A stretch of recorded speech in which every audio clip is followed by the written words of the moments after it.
ओम श्रीमन्नारायणाय नमः। श्री विष्णु पुराण के प्रथम अंश का छठा अध्याय। चतुर्वर्णीय व्यवस्था, पृथ्वी विभाग और अन्नादि की उत्पत्ति का वर्णन। श्री मैत्रेय जी बोले, हे भगवान, आपने जो अर्वाक श्रोता मनुष्य के विषय में कहा, उनकी सृष्टि ब्रह्मा जी ने किस प्रकार की, यह विस्तार पूर्वक कहिए। श्री प्रजापति ने ब्राह्मण आदि वर्ण को जिन जिन गुणों से युक्त और जिस प्रकार रचा तथा उनके जो जो कर्तव्य कर्म निर्धारित किए गए, वह सब वर्णन कीजिए। श्री पाराशर जी बोले, हे द्विजश्रेष्ठ, जगत रचना की इच्छा से युक्त सत्य संकल्प श्री ब्रह्मा जी के मुख से पहले सत्व प्रधान प्रजा उत्पन्न हुई। तदंतर उनके वक्ष स्थल से रजय प्रधान तथा जंघाओं से रज और तम विशिष्ट सृष्टि हुई। हे द्विजोत्तम, चरणों से ब्रह्मा जी ने एक और प्रकार की प्रजा उत्पन्न की, वह तमह प्रधान थी। ये ही सब चारों वर्ण हुए। इस प्रकार हे द्विजतम, ब्राह्मण, क्षत्रिय, वैश्य और शूद्र से ये चारों क्रमशः ब्रह्मा जी के मुख, वक्ष स्थल, जानु और चरणों से उत्पन्न हुए। हे महाभाग, ब्रह्मा जी ने यज्ञानुष्ठान के लिए ही यज्ञ के उत्तम साधन रूपी संपूर्ण चातुर्वर्ण्य की रचना की थी। ये धर्मज्ञ यज्ञ से तृप्त होकर देवगण जल वर्षा कर प्रजा को तृप्त करते हैं, अतः यज्ञ सर्वार्थ कल्याण का हेतु है। जो मनुष्य सदा स्वधर्म परायण, सदाचारी, सज्जन और सुमार्गगामी होते हैं, उन्हीं से यज्ञ का यथावत अनुष्ठान हो सकता है। हे मुने, यज्ञ के द्वारा मनुष्य इस मनुष्य शरीर से ही स्वर्ग और अपवर्ग प्राप्त कर सकते हैं तथा और भी जिस स्थान की उन्हें इच्छा हो उसी को जा सकते हैं। हे मुनि सत्तम, ब्रह्मा जी द्वारा रची हुई वह चतुर्वर्णीय विभाग में स्थित प्रजा अति श्रद्धा युक्त, आचरण वाली, स्वेच्छा अनुसार रहने वाली, संपूर्ण बाधाओं से रहित, शुद्ध अंतःकरण वाली, सत्कुलोत्पन्न और पुण्य कर्मों के अनुष्ठान से परम पवित्र थी। उसका चित्त शुद्ध होने के कारण उसमें निरंतर शुद्ध स्वरूप श्री हरि के विराजमान रहने से उन्हें शुद्ध ज्ञान प्राप्त होता था, जिससे वे भगवान के उस विष्णु नामक परम पद को देख पाते थे। फिर त्रेता युग के आरंभ में हमने तुमसे भगवान के जिस काल नामक अंश का पहले वर्णन किया है, वह अति अल्प सार वाले, सुख वाले, तुच्छ और घोर दुखमय पापों को प्रजा में प्रवृत्त कर देता है। हे मैत्रेय, उससे प्रजा में पुरुषार्थ का विघातक और अज्ञान और लोभ को उत्पन्न करने वाला रागादि रूप अधर्म का बीज उत्पन्न हो जाता है। तभी से उसे वह विष्णु पद प्राप्ति रूप स्वाभाविक सिद्धि और रसोल्लास आदि अन्य अष्ट सिद्धियां नहीं मिलती। उन समस्त सिद्धियों के क्षीण हो जाने और पाप के बढ़ जाने से फिर संपूर्ण प्रजा द्वंद्व, ह्रास और दुख से आतुर हो गई। तब उसने मरुभूमि, पर्वत और जल आदि के स्वाभाविक तथा कृत्रिम दुर्ग और पुर तथा खरवट आदि स्थापित किए। हे महामते, उन पुर आदि को में शीत और घाम आदि बाधाओं से बचने के लिए उसने यथा योग्य घर बनाए। इस प्रकार शीतोष्ण आदि से बचने के उपाय करके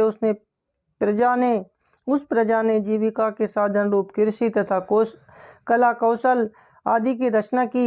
हे मुने, धान, जौ, गेहूं, छोटे धान्य, तिल, कांगनी, ज्वार, कोदो, छोटी मटर, उड़द, मूंग, मसूर, बड़ी मटर, कुल्थी, राई, चना और सन, ये 17 ग्राम्य औषधियों की जातियां हैं। ग्राम्य और वन्य दोनों प्रकार की मिलाकर कुल 14 औषधियां याज्ञिक हैं। उनके नाम ये हैं: धान, जौ, उड़द, गेहूं, छोटे धान्य, तिल, कांगनी और कुल्थी, ये 8, और श्यामाक, समा, निवार, वन तिल, गबेधु, बेड़ुयब और मरकट, मक्का, ये 14 ग्राम्य और वन्य औषधियां यज्ञ अनुष्ठान की सामग्री हैं और यज्ञ इनकी उत्पत्ति का प्रधान हेतु है। सतयुग में रस का स्वयं ही उल्लास होता था। यही रसोल्लास नामक सिद्धि है। उसके प्रभाव से मनुष्य भूख को नष्ट कर देता है। उस समय प्रजा स्त्री आदि भोगों की अपेक्षा के बिना ही सदा तृप्त रहती थी। इसी को मुनिश्रेष्ठ ने तृप्ति नामक दूसरी सिद्धि कहा है। उनका जो उत्तम धर्म था वही उनकी तीसरी सिद्धि कही जाती है। उस समय संपूर्ण प्रजा के रूप और आयु एक से थे, यही उनकी चौथी सिद्धि थी।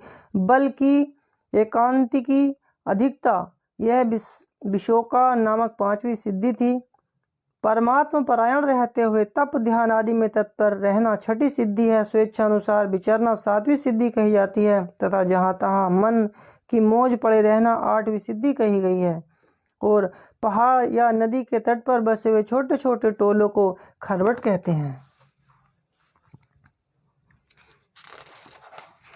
यज्ञों के सहित ये औषधियाँ प्रजा की वृद्धि का परम कारण है। इसलिए इहलोक और परलोक के ज्ञाता पुरुष यज्ञों का अनुष्ठान क्या करते हैं। हे मुनिश्रेष्ठ, नित्य प्रति किया जाने वाला यज्ञ अनुष्ठान मनुष्यों का परम उपकारक और उनके किए हुए पापों को शांत करने वाला है। हे महामुने, जिनके चित्त में काल की गति से पाप का बीज बढ़ता है, उन्हीं लोगों का चित्त यज्ञ में प्रवृत्त नहीं होता। उन यज्ञ के विरोधियों ने वैदिक मत, वेद और यज्ञादि कर्म सभी की निंदा की है। वे लोग दुरात्मा, दुराचारी, कुटिलमती, वेद विनिंदक और प्रवृत्ति मार्ग का उच्छेद करने वाले ही थे। हे धर्मवानों में श्रेष्ठ मैत्रेय, इस प्रकार कृषि आदि जीविका के साधनों के निश्चित हो जाने पर प्रजापति ब्रह्मा जी ने प्रजा की रचना कर उनके स्थान और गुणों के अनुसार मर्यादा, वर्ण और आश्रमों के धर्म तथा अपने धर्म का भली प्रकार पालन करने वाले समस्त वर्णों के लोक आदि की स्थापना की। कर्मनिष्ठ ब्राह्मणों का स्थान पितृलोक है। युद्ध क्षेत्र से कभी न हटने वाले क्षत्रियों का इंद्रलोक है तथा अपने धर्म का पालन करने वाले वैश्यों का वायुलोक और सेवा धर्म परायण शूद्रों का गंधर्वलोक है। 88,000 ऊर्ध्वरेता मुनि हैं। उनका जो स्थान बताया गया है वही गुरुकुलवासी ब्रह्मचारियों का स्थान है। इस प्रकार वनवासी वानप्रस्थों का स्थान सप्त ऋषि लोक, गृहस्थों का पितृलोक और सन्यासियों का ब्रह्मलोक है तथा आत्मानुभाव से तृप्त योगियों का स्थान अमरपद मोक्ष है। जो निरंतर एकांत सेवी और ब्रह्मचिंतन में मग्न रहने वाले योगी जन हैं, उनका जो परम स्थान है उसे पंडित जन ही देख पाते हैं। चंद्र और सूर्य आदि ग्रह भी अपने अपने लोकों में जाकर फिर लौट आते हैं, किंतु द्वादशाक्षर मंत्र ओम नमः भगवते वासुदेवाय का चिंतन करने वाले अभी तक मोक्ष पद से नहीं लौटे। ताम्रस, अंधता मिश्र, महारौरव, रौरव, असिपत्रवन, घोर, कालसूत्र और अविचिक आदि जो नरक हैं, वे वेदों की निंदा और यज्ञों का उच्छेद करने वाले तथा स्वधर्म विमुख पुरुषों के स्थान कहे गए हैं। इस प्रकार श्री विष्णु पुराण के पहले अंश में छठा अध्याय समाप्त हुआ।